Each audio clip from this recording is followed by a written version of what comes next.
I'm with Colonel Noel Alino, the Regional Chief of NCRCA-DG, as well as Colonel Ustinera, the spokesperson for the Bureau of Jail Management Penology. We would just like to report that at around 9:33 a.m. this morning, we officially turned over Alice Goo to the custody of BJMP Pasig City.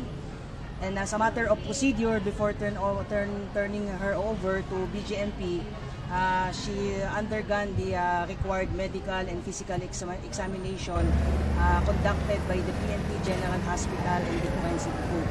During the medical examination, the doctor found a probable infection sa kanyang left lungs.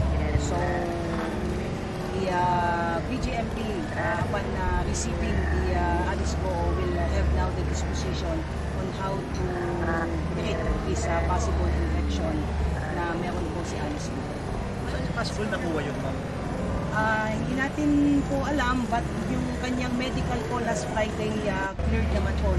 She was supposed to be transferred last Friday, but it was postponed because there are some legal procedure to be undertaken, particularly the service of warrant implemented by CADG, and just this morning ay na-return na rin po yung warrant of arrest sa matter of procedure. So based doon sa doctor po ng PNP General Hospital na probably from Friday and over the course of the weekend baka nag-develop ng possible infection